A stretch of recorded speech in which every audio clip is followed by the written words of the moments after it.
예수께서 연보계를 대하여 앉으사 우리의 연보계 헌금함이요 연보계에 돈 넣는 것을 보실세 여러 부자는 많이 넣는데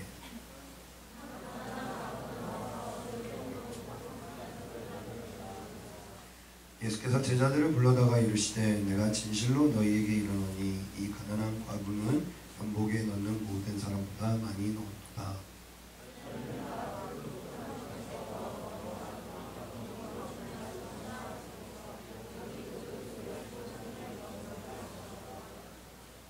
아멘. 오늘 말씀 제목은요, 누군가에겐 매우 가치 있는 것 라는 말씀 제목으로 하나님의 은혜를 나누기 바랍니다. 우리가 좀 전에 찬양했어요. 예수의 이름은 세상에 숨어있고 예수의 이름은 천국의 기쁨일세. 여러분들 동의하십니까? 정말 믿음으로 여러분들 진심으로 그렇게 고백하셨습니까? 그 예수의 이름이 여러분들에게 정말 여러분들 삶에 있어서 그리고 여러분들 마음에 있어서 가장 존귀한 것이 될 수 있기를 주님의 이름으로 축원합니다. 이 시간에 그래서 먼저 찬양 곡하고 말씀을 좀 전했으면 좋겠어요. 이 찬양을 혹시 아시는 분이 있을지 모르겠어요. 내 안에 가장 귀한 것이라는 찬양이거든요. 네. 여러분들이 흔히 아는 내 안에 가장 귀한 것 그 찬양은 아니고 그런 가사가 있어요. 그래서 내 안에 가장 귀한 것이라는 찬양인데 별로 가사를 잘 묵상하면서 혹시 모르더라도 가사를 보면서 또 쉬우니까 금방 따라 부르실 수 있을 거예요.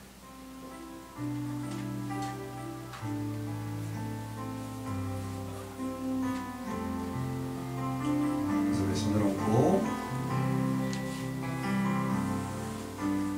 내 안에 가장 귀한 것 예수를 알미라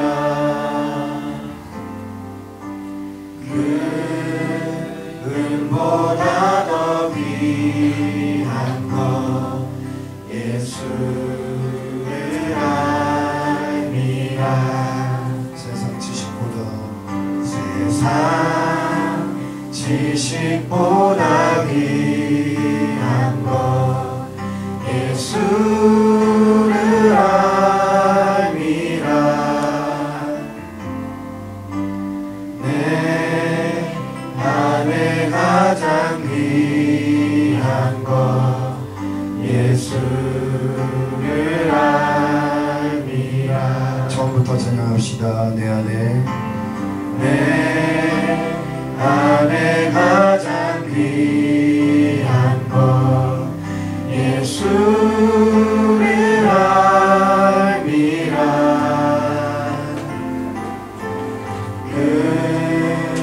금보다 더 귀한 것 예수를 알미라 세상 지식보다 귀한 것 세상 지식보다 귀한 것 예수를 알미라 내 안에 가장 귀한 것 예수를 알미라 예수의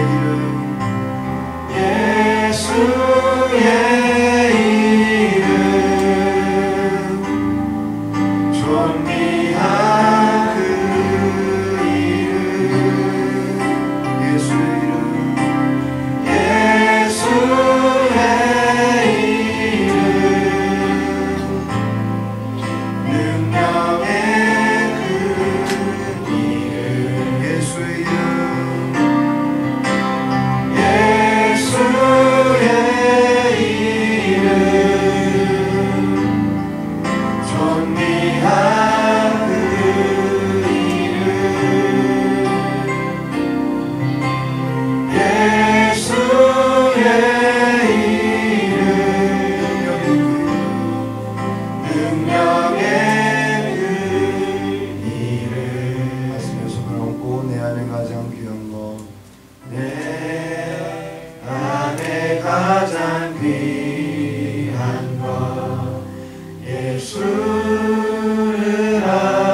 말씀을 증거할 수 있도록 하나님의 뜻을 알릴 수 있도록 주님 사용하여 주시며 감사드립니다. 우리 안에 예수의 이름이 존귀케 되기 원합니다. 우리 안에 예수의 이름이 진정 살아있는 그리스도의 이름, 능력의 이름, 구원의 이름이 되기 원합니다. 우리 사랑하는 아들, 딸도 고백한 것처럼 평생에 이 이름이 존귀 여김 받을 수 있도록 그 이름을 자랑할 수 있도록 주님 우리의 삶을 인도하여 주시옵소서. 살아계신 우리 주 예수 그리스도의 이름으로 감사하며 축복하며 기도드렸습니다. 할렐루야. 여러분들 안에 예수의 이름이 존귀케 되길 주님의 이름으로 축원합니다. 예수의 이름이 능력의 이름이 돼서 정말 그 이름으로 말미암아 세상에서 승리할 수 있는 저와 여러분들 되시길 주님의 이름으로 축원합니다. 오늘 말씀 본문을 보니까 한 과부가 나와요, 그죠? 한 과부가 나오는데 이제 성전 안에서 이제 이스라엘 백성들이 매번 절기 때마다 이제 제사를 드리잖아요. 제사를 드리면 그냥 오는 게 아니라 이제 그 연복회라는 곳에다가, 물론 그때 당시에 연복회에 넣는 헌금은 불쌍한 사람들, 가난한 사람들을 위해서도 쓰여졌고, 그러니까 성전에서 어떤 제사장이 이제 자신의 어떤 필요와 용도에 따라서 이제 쓸 수가 있었어요. 근데 그 연복에 이제 사람들이 하나님께 예배를 드리러 왔다가 그 연복에 이제 헌금을 넣고 가는 거예요. 지금처럼 우리는 헌금 바구니를 돌리잖아요. 근데 거기 그때 당시에는 성전 한쪽에 연복회가 있어서 이제 그 헌금함에다가 헌금을 넣고 이제 들락날락 하는 거예요. 근데 이때 아는 사람들이 거기에다가 이제 헌금을 집어넣습니다. 물질을 집어넣는데 이때 한 과부가 나타나요. 과부가 나타나서 두 렙돈, 지금으로 따지면 아주 적은 돈이에요. 그러니까 이 렙돈이라는 그 돈 단위가 그때 당시에 봤을 때 가장 작은 돈 단위. 그러니까 지금 뭐 우리 예를 들어서 두 렙돈이니까 한 렙돈에 1,000원이라고 하면 한 2,000원 정도 되는 돈.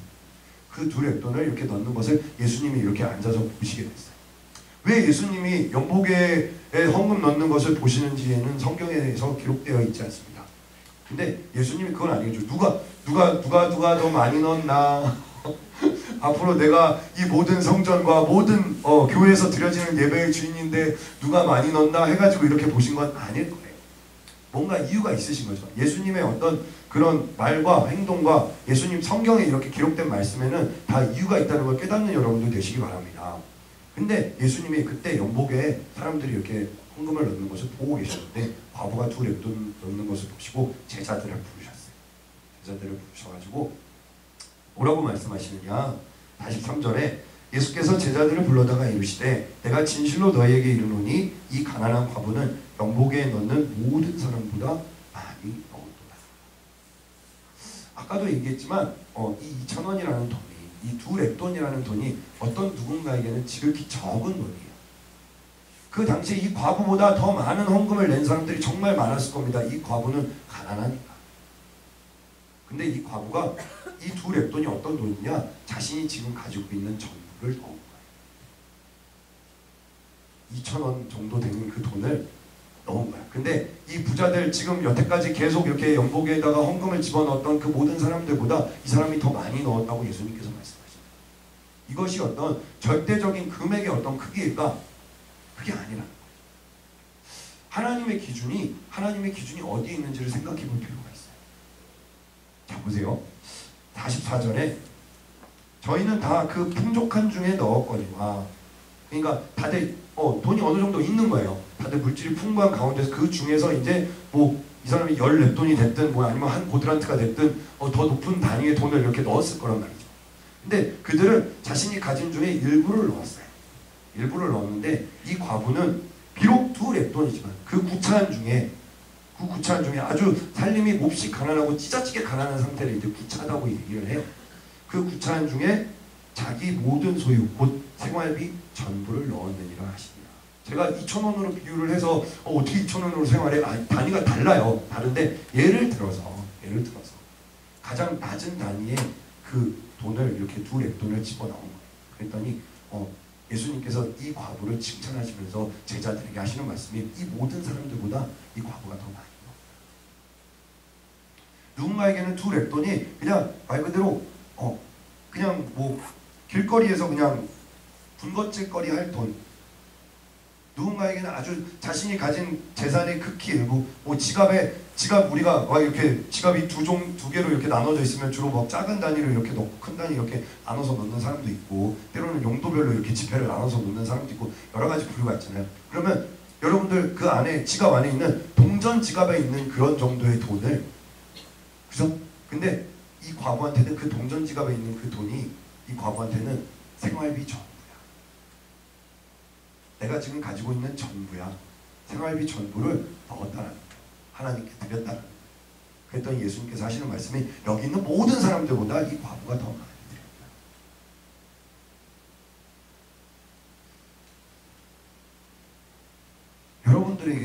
여러분들에게는 이 지금 이 자리에 드려지는 이 토요 예배가 어떤 의미로 다가오십니까?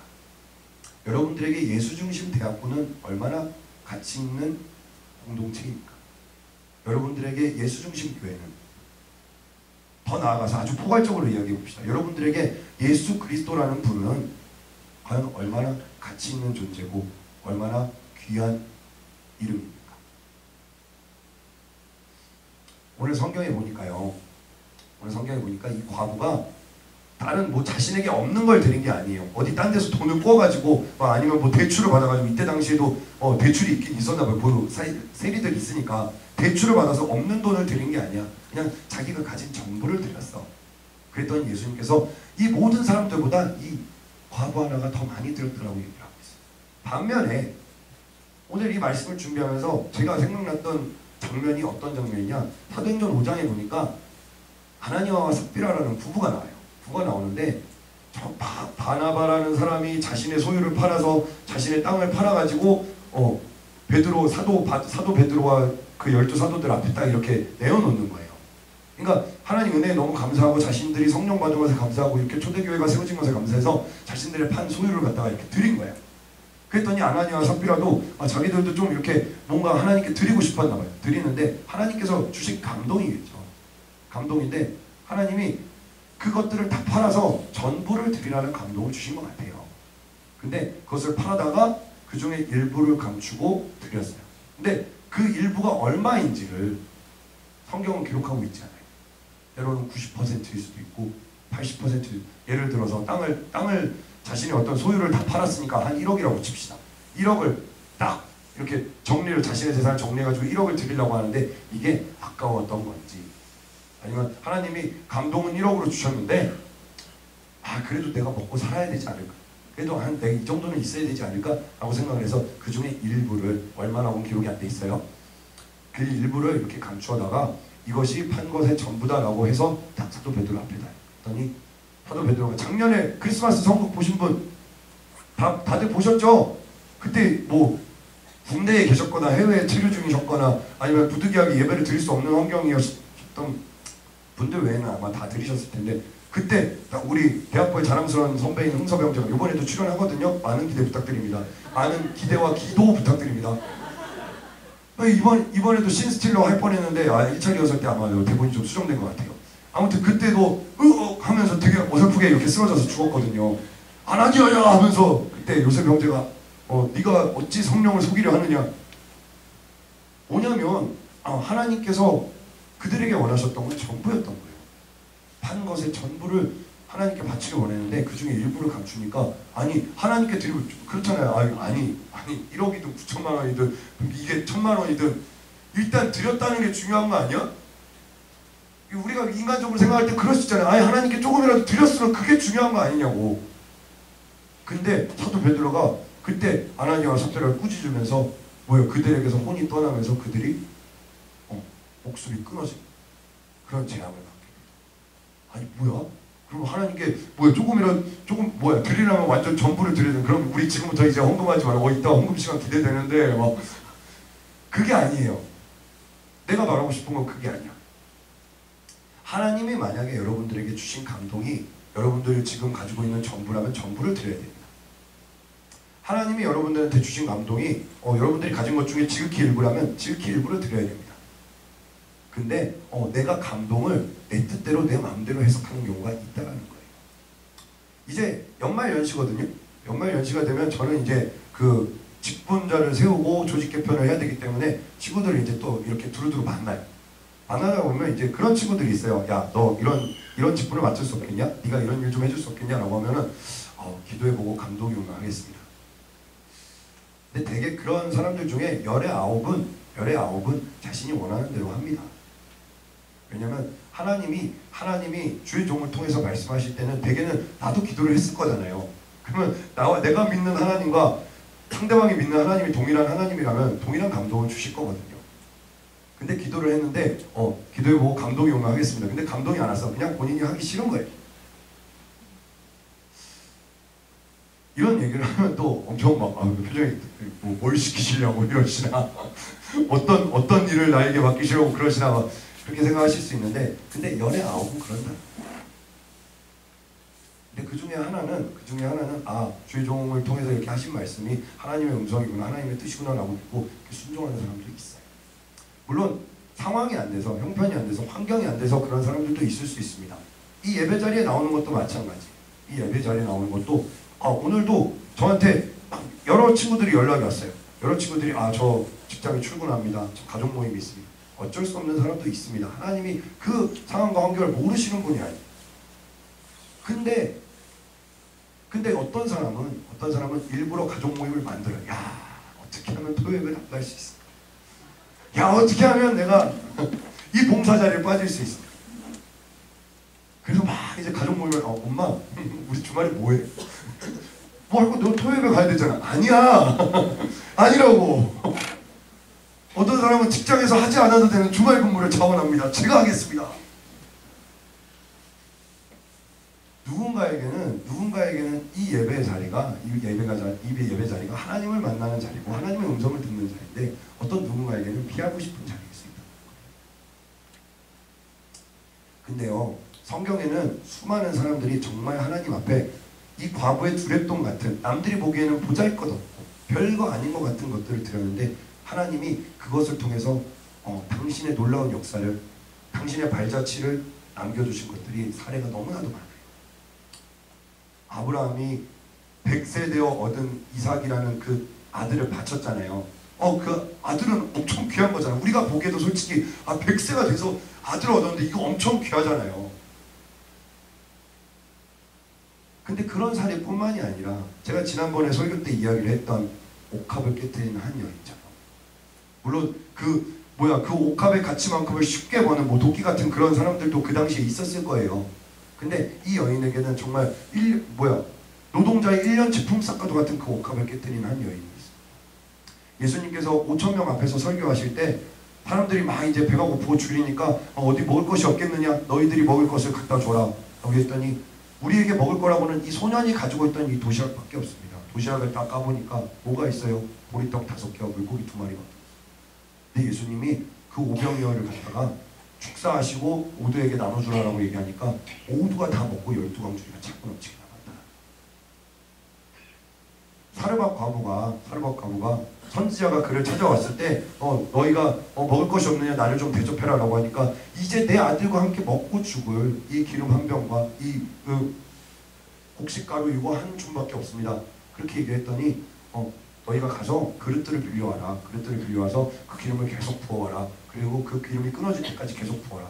그랬더니 그릇을 막 이렇게 빌려와가지고 기름을 부으니까 그 그릇들이 다 차고 넘치고 그 기름이 끊어지지 않았다라고 성경은 기록하고 있어요. 우리가 보기에 되게 보잘것없고 되게 작고 되게 연약하고 아무것도 할 수 없을 것 같아 보이는 그것들로 하나님은 당신의 역사를 이루어 가신다는 거예요. 그래서 저는 누군가에게 만약에 하나님의 일을 맡기려고 할 때, 직분을 주려고 할 때 그렇게 얘기를 해요. 그래, 너 이런 걸 할 용의가 있느냐? 근데 저는 제가 능력이 안 돼서요, 제가 부족해서요 라고 얘기하는 거는, 그거는 하나님을 기만하는 거예요. 무슨 말씀인지 아십니까? 왜냐? 하나님은 그 지극히 작고 연약한 것들로 당신의 역사를 이뤄가시는 분이기 때문에 그렇습니다. 아멘이십니까? 예수님이 12제자를 부르셨어요. 12제자를 부르시는데 밤새도록 기도하고 12제자를 뽑습니다. 예수님을 따르던 사람들이 정말 많았어요. 근데 그 중에서 똑똑한 사람, 돈 많은 사람, 유식한 사람, 어디 집안이 좋은 사람, 이런 사람들 뽑지 않았고, 그 중에는 물론 그 중에는 똑똑한 사람도 있었겠죠. 근데 주로 부르신 사람들이 뭐야? 일자 무식한 어부들. 이 중에 혹시 어부의 자손 있습니까? 마이크로다 또 어부 좋아하는, 물고기 잡는 거 좋아하는, 요새는 어부가 아주 럭셔리하더라고요. 막 배 타고 다니고 막. 근데 그 당시에 어떻게 보면 지식인층이라고, 배웠다라고 얘기할 수 없는 어부들이 있어요. 그리고 그 당시에 어떻게 보면 민족의 앞잡이, 그러니까 배신자라고 여김을 받았던 세리 마태가 있습니다. 그러니까 그렇게 막 이렇게 잘난 사람들을 불러가지고 당신의 12제자로 수제자로 세우신 게 아니었더라. 그 예수님 당신은 또 어떻습니까? 예수님은 막 우리가 막 이렇게 크리스찬 기독교 영화들 같은 데 보면은 막 얼마 전에 이제 바울이라는 영화도 개봉을 했었어요. 혹시 바울 영화 보신 분? 아, 있네요. 역시 좋아요. 은혜 많이 받았죠? 그래요. 그런 막 바울이라는 영화나 뭐 패션 오브 크라이스트 막 이런 어떤 기독교 영화들 보면 예수님이 막 정말 히브리 청년 꽃미남 약간 이런 식으로 나오잖아요. 근데 성경은 뭐라고 기록을 하냐면 예수님이 흠모할 만한 모양이 하나도 없었다라고 기록을 하고 있어요. 이사야서 53장을 한번 볼게요.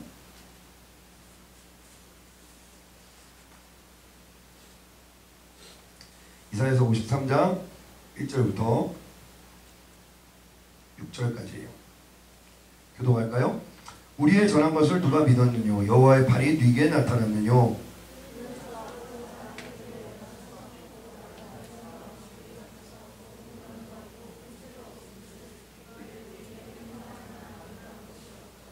그는 멸시를 받아서 사람에게 실어 버린 바 되었으며 간고를 많이 겪었으며, 여기서 간고는 몹시 고생하는 거예요.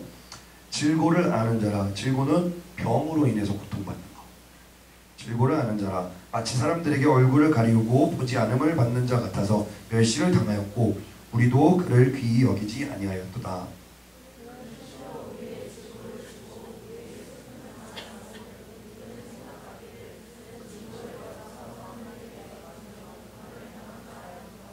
그가 찔림은 우리의 허물을 인함이요 그가 상함은 우리의 죄악을 인함이라. 그가 징계를 받음으로 우리가 평화를 누리고 그가 채찍에 맞음으로 우리는 나음을 입었도다.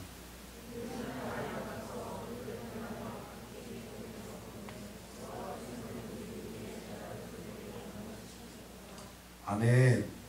여기 2절 3절에 보니까 그는 고운 모양도 없고 품체도 없은즉 우리의 보기에 흠모할 만한 아름다운 것이 없는 분이래요.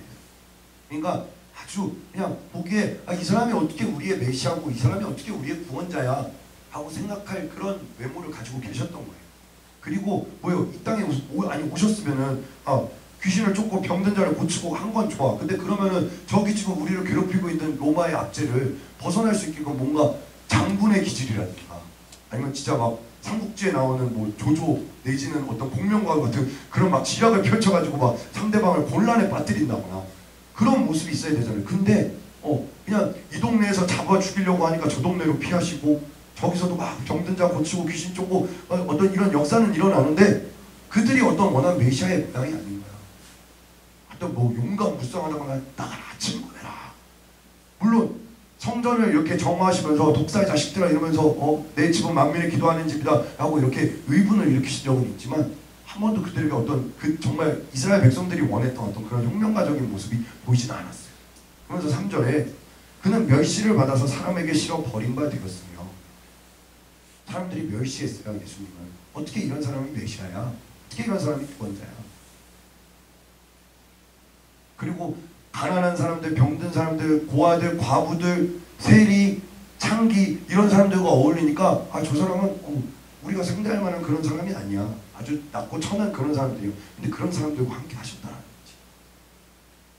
멸시를 받고 고통을 같이 감내하시고 병든 사람들과 함께 하시고 그리고 마침내 당신도 십자가를 지고 고통받으시고 거기에 피 흘려 죽으셨다. 어떻게 저 사람이 우리의 구원자가 될 수 있어? 근데 예수님이 그런 모양으로 오셔서 우리는 다 양 같아서 우리 갈 길을 제 갈 길을 갔어요. 근데 알고 보니까 그 십자가에 달려 돌아가신 것이 이 땅에 하나님이 전능하신 하나님이 이 땅에 육신의 몸을 입고 그렇게 연약한 모습으로 오신 것이 알고 보니까 우리의 죄악, 우리의 고통, 우리의 가난, 우리의 슬픔을 다 짊어지시기 위해서 이 땅에 그렇게 오셨다는 거예요. 이게 믿어지십니까? 믿어지시는 분만 박수를 한 경우 드리겠습니다. 세상이 봤을 때는 흠모할 만한 모양이 하나도 없어. 따라갈 필요도 없어. 저게 무슨 구원자야 싶은데 믿는 우리들에게는 그분이 구원의 근원이 되셨다는 거예요. 그분이 우리의 모든 죄악과 슬픔을 감당하셨다는 거예요. 이게 믿어지십니까? 이게 믿어지시는 분이, 이게 믿어지는 여러분들이 정말 하나님께 복받은 자들이라는 거예요. 하나님의 은혜를 부어주시지 않으면, 하나님이 여러분들 안에 믿음을 심어주시지 않으면 이게 믿어질 수가 없어요. 예수님도 그런 모습을 가지고 오셨다. 세상이 볼 때는 정말 보잘것 없어 보이고 볼품 없어 보이는데 이 땅에 이 낮고 천한 이 땅에 예수님이 그런 모습으로, 우리와 같은 형상의 모습으로 이 땅에 오셨다. 그렇다라고 한다면 적어도 그분의 그 이름으로 말미암아, 그 능력으로 말미암아 구원을 받은 우리들은, 세상 사람들이 그렇게 보잘것 없다고 아무것도 아니라고 여기는 그분을 우리는 더욱더 존귀히 여기고 감사히 생각하고, 그리고 그 이름을 높여야 될 줄로 믿습니다.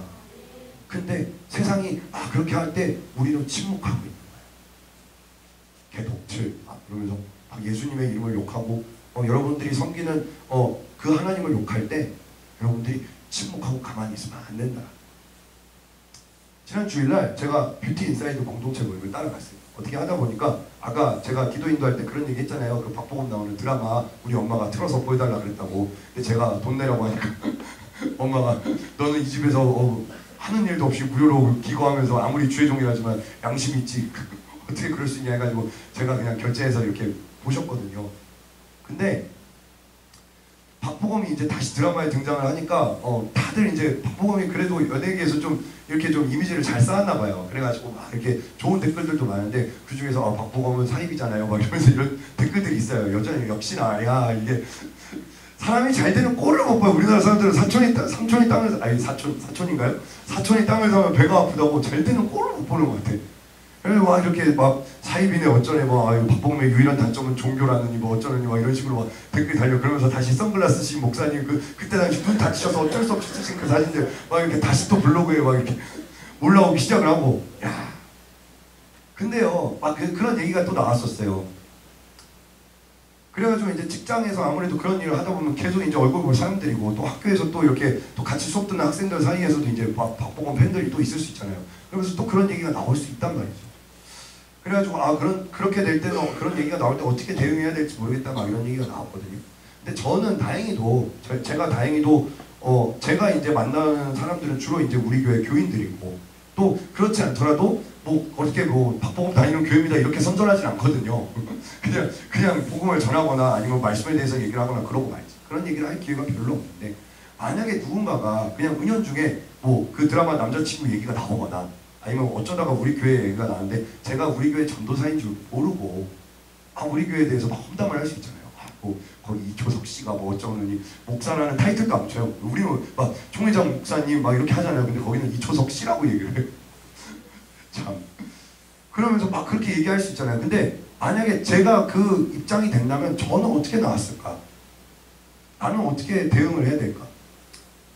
근데 이 말씀을 준비하면서 제가 기도하면서 그런 생각을 했어요. 내가 이걸 만약에 누군가 모르는 사람이 우리 교회에 대해서, 우리 목사님에 대해서, 그리고 내가 만난 예수 그리스도에 대해서 안 좋은 얘기를 했다.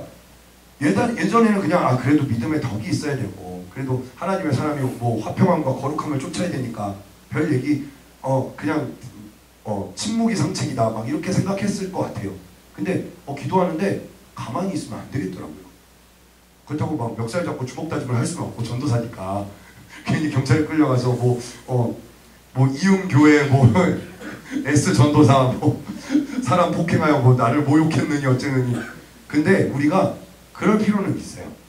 제가 그 교회 다니는 성도입니다. 제가 그 교회 다니는 전도사입니다. 제가 그 교회에서 목회하고 있습니다. 내가 혹시 이상한 사람으로 보입니까? 내가 잘못된 사람으로 보입니까?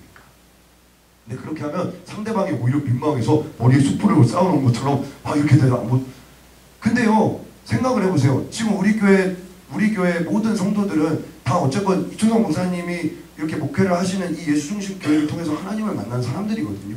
여기서 은혜를 받았거든요. 근데 만약에 내가 만난 하나님에 대해, 내가 섬기는 교회에 대해, 그리고 내가 나로 하여금 하나님을 만날 수 있도록 다리를 놔주고 말씀을 선포해 주시고 말씀을 가르쳐 주신 그 목사님에 대해 내가 아무 말도 못한다면,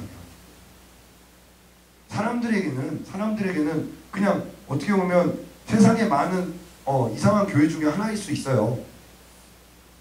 모르는 사람들이 봤을 때는 그냥 그 교회 이상한 목사님 중에 한 분일 수 있어요.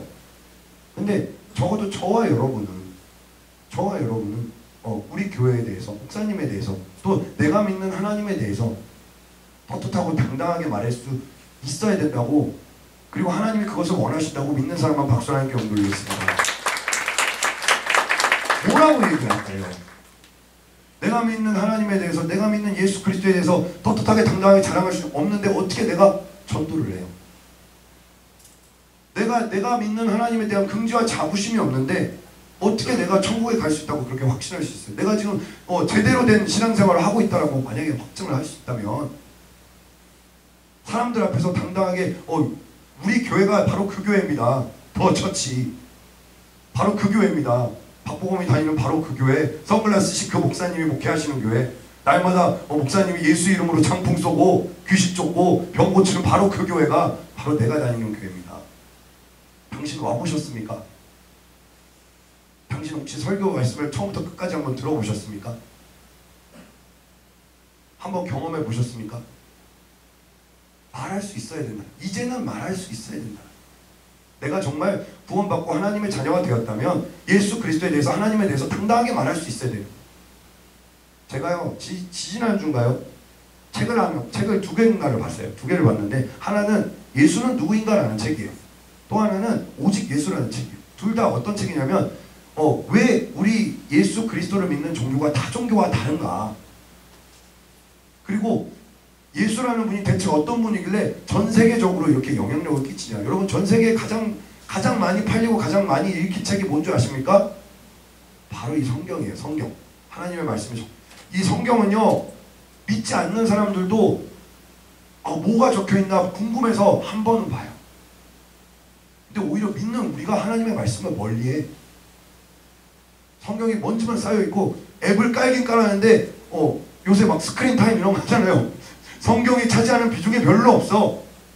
100%라고 치면은 그 중에 성경이 내 핸드폰에서 켜지는 확률이 1%도 안 되는 거야. 사실 세상 사람들은 그냥 교양적인 의미로 성경을 봐요. 근데 적어도 우리 하나님의 사람들은 이 말씀을 통해서 하나님을 만났으면 이 말씀이 누군가에게는 이것이 매우 가장 가치 있는 것이 되어야 돼요. 여러분들에게 세상에서는 버림받은 것이, 세상에서는 정말 발로 채이는 것이 가장 귀한 가치 있는 그런 예수 그리스도가 되어주시길 주님의 이름으로 축원합니다. 다음 말씀 구절을 좀 볼게요. 이 말씀이 베드로, 아마 베드로 전서인가? 베드로 전서에 있을 거예요. 베드로 전서 2장 4절인데,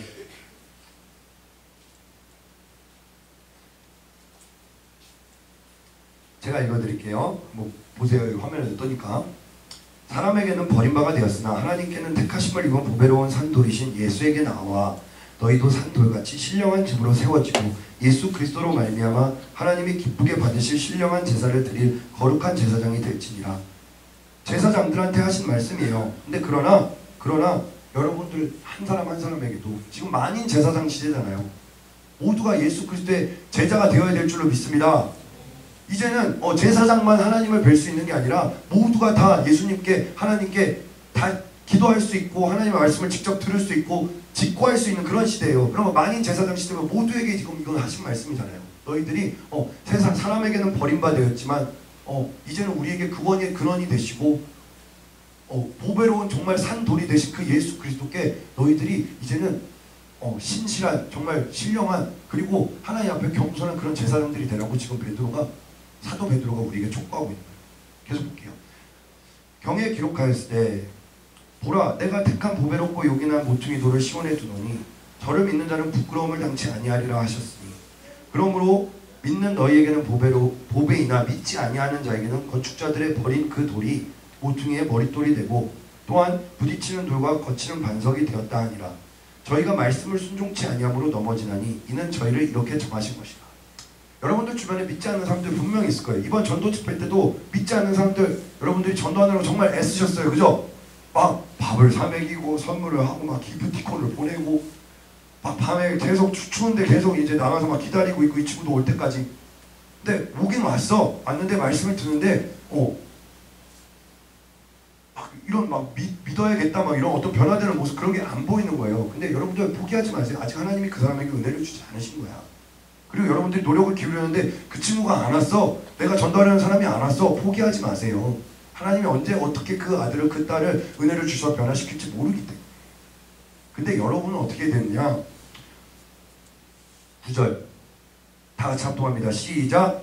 오직 너희는 택하신 족속이요 왕같은 제사장들이요 거룩한 나라요 그의 소유된 백성이니 이는 너희를 어두운 데서 불러내어 그의 기이한 빛에 들어가게 하신 자의 아름다운 덕을 선전하게 하려 하심이라. 10절 합동합니다. 시작. 너희가 전에는 백성이 아니더니 이제는 하나님의 백성이요 전에는 긍휼을 얻지 못하였더니 이제는 긍휼을 얻은 자니라. 아멘. 우리가 그 전도하려고 했던 그 사람처럼 아직 하나님 안에 들어오지 않았던 그런 외인이었다고. 저는 어렸을 때부터 모태신앙으로 교회를 다녔는데요. 근데 내가 하나님을 만난 시기는 내가 갓난아기 때가 아니잖아요. 제가 이렇게 친구를 만나서 이렇게 시방에서 너는 언제 하나님을 만났니? 언제 성령을 받았니? 물어보면은 어렸을 때부터 교회를 다녔던 친구들도 저 중고등부 때요. 저 고2 여름수련 했대요. 저 얼마 전에 받았어요. 막 이런 친구들도 있어요. 아직 못 받는 친구도 물론 있고요. 시기가 다 달라요. 어떻게 된 걸까요? 하나님께서 여러분들을 부르시고 택하셔서 너희는 거룩한 제사장들이요 왕같은 나라요 하나님의 거룩한 백성으로 남들보다 일찍 불러주신 거예요. 하나님께 감사하지 않으십니까? 하나님이 나를 남들보다 좀 더 일찍 불러서 우리를 이렇게 구원하신 그 예수 그리스도의 덕을, 아름다운 덕을 선전하게끔 우리를 세우셨다는 거죠. 그렇다고 한다면 세상에서는 버림받고 세상에서는 체인받고 세상에서는 욕하고 아무리 조롱하고 핍박하고 지금 이렇게 엄동설안에 여러분들이 토요일에 이 자리에 나와 있는 것도 세상 사람들이 봤을 때 야 그거 뭐 시간 낭비인데 못하러 가. 야 추운데 그냥 집에 있어라고 얘기할지 모르겠어요. 근데 여러분들 하나님 너무 사랑해서 이 자리에 나온 줄로 믿습니다. 하나님이 뜻이 있어서 여러분들을 부르신 줄로 믿습니다. 그렇다고 한다면 그리스도인의 야성을 가져야 돼요. 여러분들에게 지금 주어진 나의 이 복음이라는 것, 이 예수 이름이라는 것, 내가 예수중심교회 교인이라는 것에 긍지와 자부심이 있어요. 사람들이 아무리 발에채고 욕하고 해도 내가 예수 믿는 사람입니다. 내가 교회 다니는 사람입니다. 내가 예수중심교회 교인이고 이 조성 목사님이 내 스승님이십니다. 멀리 나갈 필요 없어요. 이 대학부를 한번 보자고. 제가 얼마 전에 지난주죠. ALN의 찬양단을 모아놓고 교육을 했어요. 어떤 교육을 했느냐? 앞으로 11시에 이제 ALN가 모여서 기도하거든요. 이 ALN의 찬양단도 정말 하나님께서 너무나도 사랑하셔서 부르시고 택하셔서 찬양의 도구로 쓰고 계신 줄로 믿습니다. 아무나 할 수 있는 게 아니거든요. 그래 내가 노래 좀 잘한다고, 내가 악기 좀 잘 다룬다고, 내가 좀 춤 좀 춘다고 해서 모두가 다 하나님을 찬양할 수 있는 게 아니에요. 하나님께서 그 마음에 소원을 주시고, 그리고 남들보다 더 일찍 일어나서 이 자리에 나와서 기도하고 연습하고 예배를 준비하는 거거든요. 근데 마음가짐을 새롭게 할 필요가 있겠다 싶은 거예요. 그래서 내가 모아놓고 그렇게 교육을 했어요. 앞으로 이 대학부 토요 예배에 만약에 못 왔다 그러면 그 다음 주에 단에 못 썼다. 그리고 만약에 그 사람이 단에 못 써서 빈자리는 리더가 이렇게 객원을 불러가지고 채울 수 있다. 오늘 찬성형제가 여기 베이스 치고 있거든요. 영문도 모르고 여기 와 있어요. 왜 내가 객원으로 섭외가 된 거지? 근데 아침부터 와서 같이 기도하고 연습했죠. 그죠? 제가 그렇게 하라고 시켰어요. 아무리 객원이라도 와서 기도하는 걸 빼먹지 말게 해라. 차라리 연습을 1분도 못할지언정 와서 저쪽 사무실에 건너가서 마침 사무실 생겼잖아요. 건너가서 30분이라도 기도하고 단에 설 수 있도록 그렇게 해라. 왜냐? 연습보다 더 중요한 게 따로 있거든요. 제가 뭘 의도하고 그런 교육을 했냐면 이 자리가 그냥 서고 싶으면 서고 말고 싶으면 말고 그런 자리가 되게 하고 싶지 않았어요. 제가 20살 때 처음 대학부에 와서 저는 LA 찬양단을 시작하면서 하나님을 만났거든요. 나에게 이 대학부가, 나에게 이 LA 찬양단 이 자리가 너무나도 소중하고 귀한 거야. 그러니까 이 자리를 소홀히 여기는 사람이 있어서는 안 되겠다는 생각이 드는 거예요. 하나님이 감동을 주시는데 아무나 세워서는 안 되겠다는 생각이 드는 거예요. 이 자리를 빼앗기지 않게끔 정말 이 자리를 침노하고 두드리는 사람들이 생겼으면 좋겠다는 그런 마음을 하나님이 주시는데 안 할 수가 없겠더라고요. 비록 그렇잖아요. 찬양단도 마찬가지예요. 싱어들, 워십들, 기악들 이렇게 아닌 사람들이 와서 설 수 있어요. 근데 저는요 오히려 찬양단인 친구들이 만약에 회중 자리에서 딱 이걸 봤을 때 마음에 격동되었으면 좋겠어. 왜 내가 저 자리에 없지? 왜 내가 예배를 빠져서 이 자리에 있을까? 다시는 빼앗기지 말아야겠다. 내가 다시는 저 자리를 놓지 말아야겠다는 그런 생각이 들게끔 하고 싶은 거예요. 내가 여기서 하나님을 만났습니다. 만약에 누가 제 앞에서 대학부에 대해서 안 좋은 얘기를 한다. 당장은 뭐 지혜롭게 막 이렇게 할 정도로 가슴에서 천불이 오릅니다. 왜냐? 나는요 내 인생의 반이 여기에 있어요. 제가 지금 37이거든요. 제가 지금 대학부에 18년째 있습니다. 내 인생의 반이 여기 있어요. 다른 사람들이 봤을 때는 이 대학부 예배가, 이 대학부 토요 예배가 여러분들 뭐 주중에 있는 어떤 기도 모임이나 이런 것들이 그냥 별거 아닌 것처럼 아무것도 아닌 하찮은 것처럼 여겨질지 모르겠지만 나에게는 여기 청춘이 담겨져 있는 것이고 내 젊음이 다 여기에 들어있고 정말 기도하지 않고는 단에 설 수 없을 정도 정말 거룩한 부담감을 가지게 되는 그런 자리고 이런 얘기해서 미안합니다. 제가 저 앞에서 주보 나눠주잖아요. 그리고 주일날 저 3부 끝나면요 다른 거 안 하거든요. 그냥 주보 막 이렇게 어제 안 왔던 사람들 이렇게 나눠주거든요. 여러분들이 그냥 이렇게 예배 때 바꾸서 아무렇지 않게 그냥 놓고 가는 그런 주보도 정말 여러 사람의 손길을 거쳐서 노력을 거쳐서 이루어지는 어떻게 보면 아주 귀한 거고 제가 그렇게 예배 안 오는 친구들한테 주보를 주는 이유는 뭐냐? 이 친구들이 혹시라도 그 주보를 통해서 하나님이 주시는 메시지를 접하게 될 수도 있잖아요.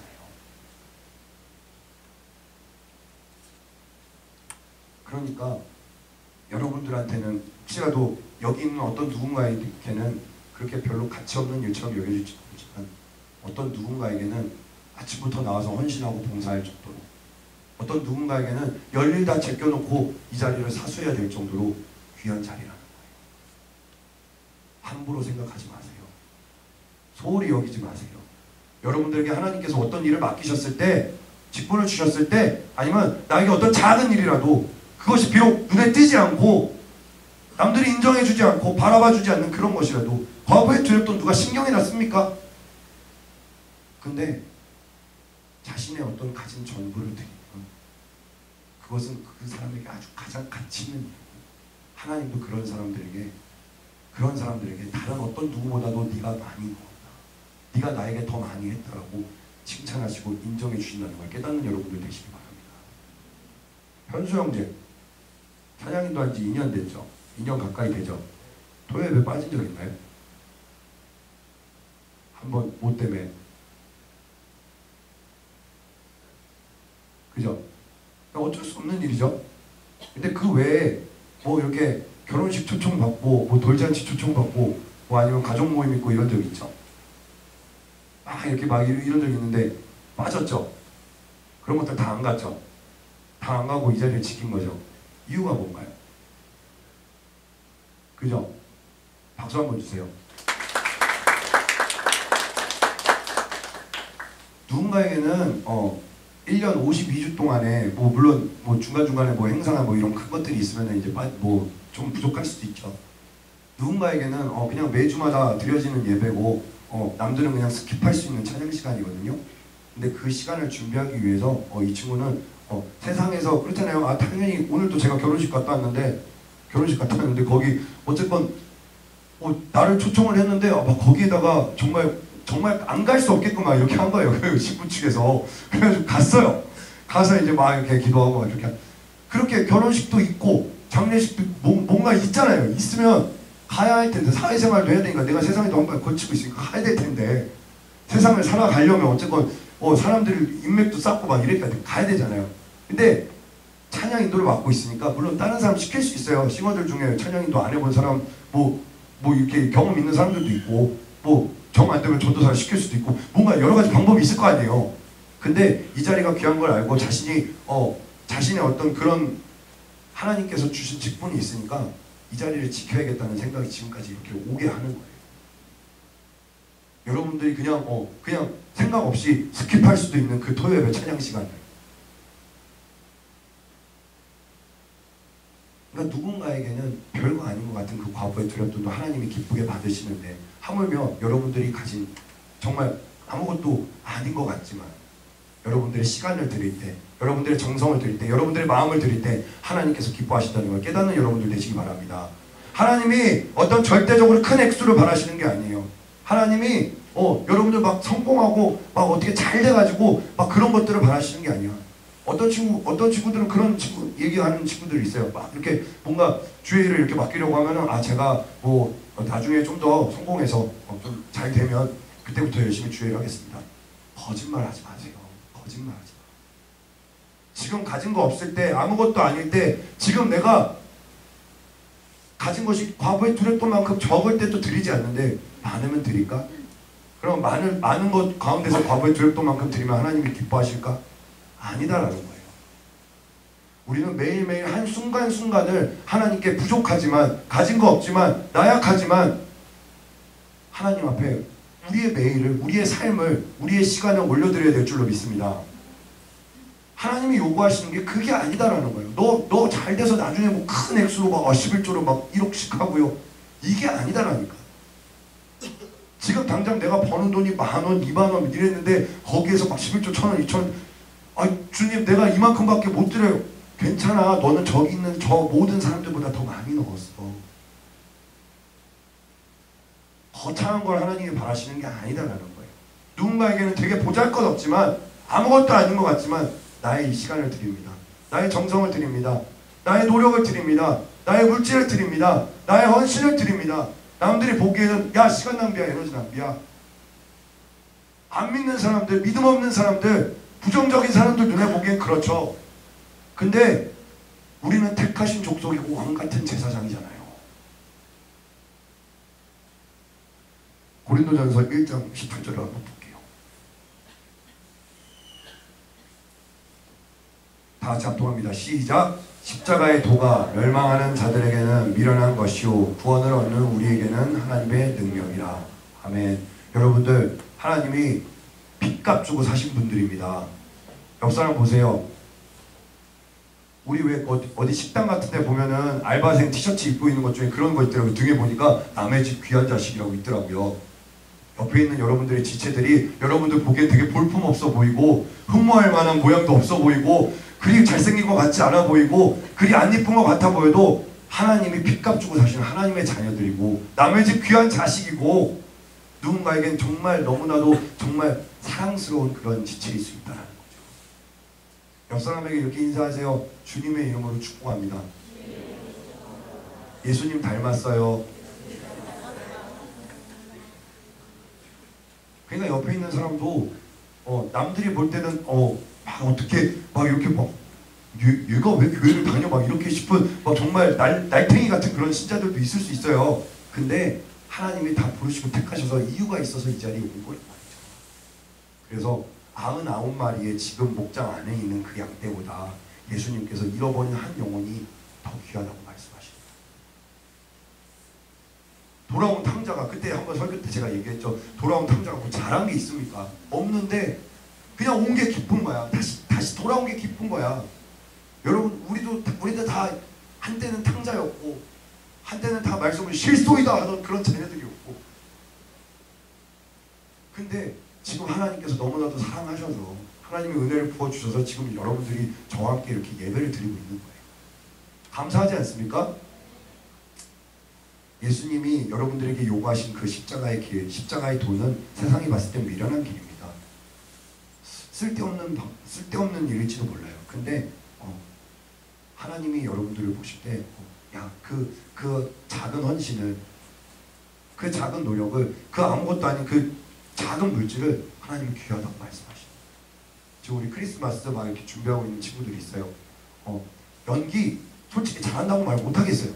그냥 연기에 연자도 잘 모르는 제가 봐도 야 이거는 그냥 장수원급 아닌가? 이러면서 그렇게 생각할 수 있잖아요. 근데 어떻게든 열심히 연습하고 노력하고 막 배우고 대본 외우고 해가지고 단에 서는 거예요. 아니 만약에 하나님이 정말 잘하는 사람들로 영광 받으실 것 같으면 극단 부르면 되잖아요. 요새 평제 그냥 하고 있는 극단을 섭외해가지고 그 사람들 세우면 되잖아요. 근데 그게 아니다라는 거지. 하나님 부족한 사람들, 연약한 사람들, 하나님께 그런 드릴 수 있는 마음이 있는 사람들을 세우시는 것을 기뻐하신다는 거지. 남공사에 이익이 많습니다. 하나님께서 여러분들에게 만약에 슬픈 일, 힘든 일, 어려운 일을 허락하셨어. 이 십자가의 길을 걸어가는데 하나님이 나에게 허락하신 길을 걸어가는데 하나님이 나에게 일을 맡기셨을 때 고난이 찾아와. 근데 그걸 통해서 하나님이 더 큰 영광을 받으실 수 있는 거예요. 약한 자들을 들어서 하나님은 더욱더 강하게 하실 수 있는 분인 걸 믿는 사람만 박수 함께 영광드리겠습니다. 우리가 바로 그런 자들입니다. 우리가 바로 그런 자들. 말씀을 정리할게요. 누군가에게는 이 십자가의 도가 미련한 것이요 멸망의 길로 여겨질지 모르겠습니다. 근데 구원을 받은 우리들에게는 그것이 하나님의 능력이 되어야 될 줄로 믿습니다.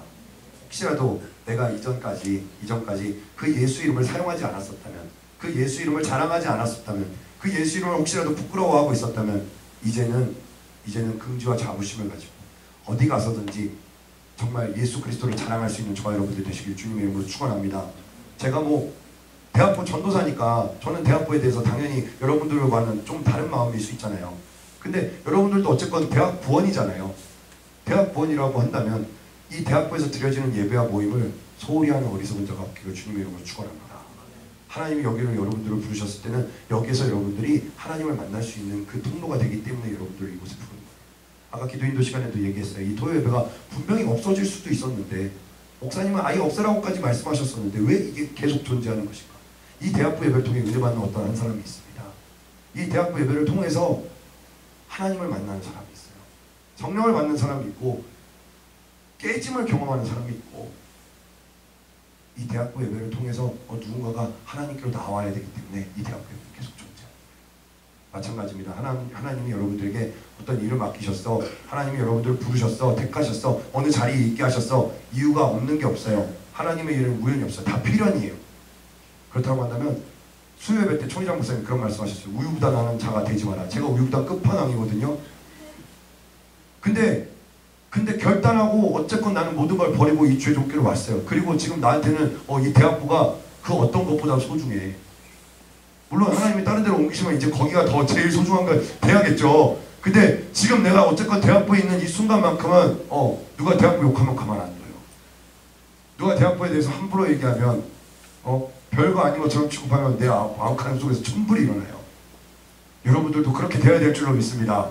여러분들이 지금 다니는, 여러분들이 섬기는 이 교회에 대해서, 여러분들에게 은혜를 주신 목사님에 대해서, 여러분들이 지금 몸담고 있는 이 대학부에 대해서 긍지와 자부심을 가질 수 있게 되길 주님의 이름으로 축원합니다.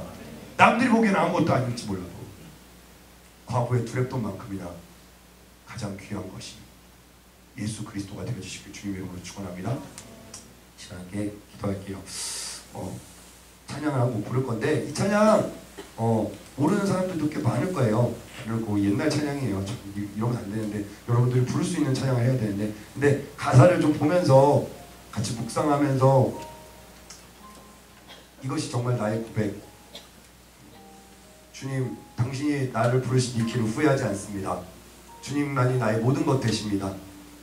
우리 이 기도를 쉬지 않겠습니다. 이 찬양을 멈추지 않겠습니다. 라고 고백할 수 있었으면 좋겠어요. 같이 찬양합시다.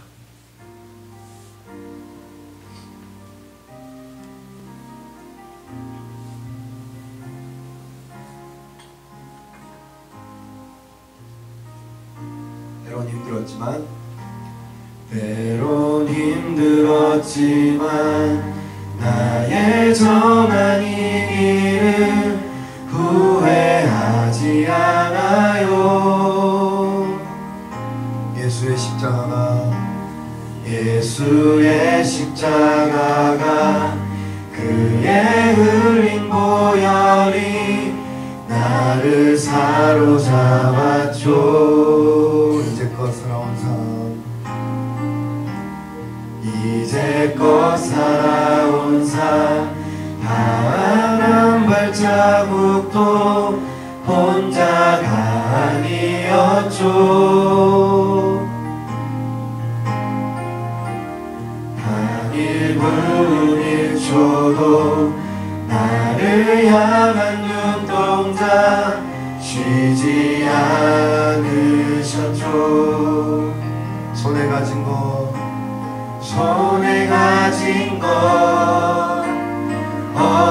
없지만 쌓은 보화도 없지만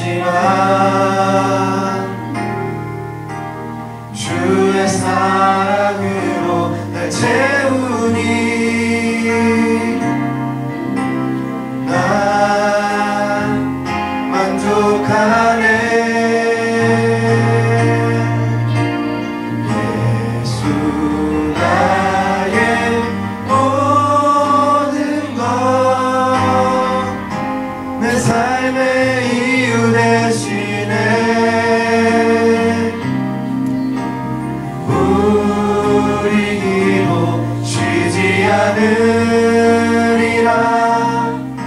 다시 만날 그때 기대하며 예수 나의 모든 것 예수 나의 모든 것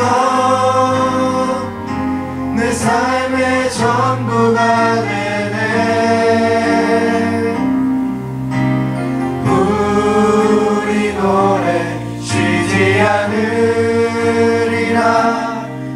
다시 올 그날을 기대하며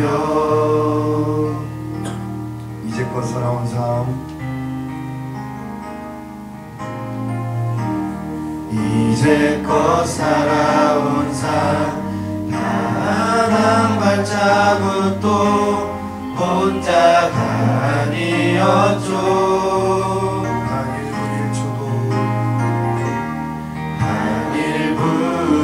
저도 나를 향한 눈동자 쉬지 않으셨죠 손에 가진 것 없지만 손에 가진 것 없지만 쌓은 보화도 없지만 주의 사랑으로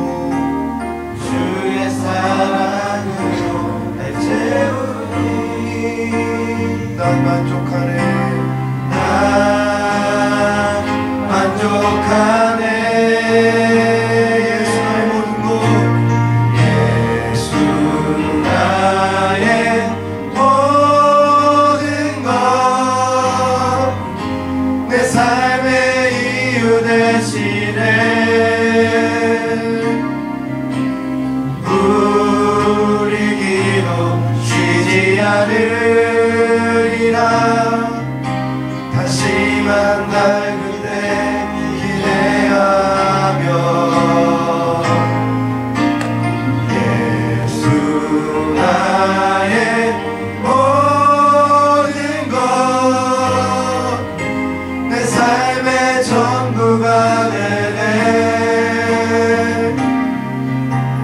우리 노래 쉬지 않으리라 주 다시 올 그날을 기대하며 주님 이 시간 결단하는 마음으로 기도합니다 주님 주님의 이름을 주님의 권세를 예수 그리스도의 그 이름을 주님 포기하지 않겠습니다 우리의 기도가 멈추지 않도록 우리의 찬양이 멈추지 않도록 영원토록 주님을 자랑하고 주님을 인정할 수 있도록 주님 우리의 삶을 인도하여 주시옵소서 우리를 다스려 주시옵고 우리의 입술을 주장하여 주시옵고 어디 가서든지 거룩한 왕같은 제사장이요 거룩한 나라요 하나님의 소유된 백성으로 살아갈 수 있도록 인도하여 주시옵소서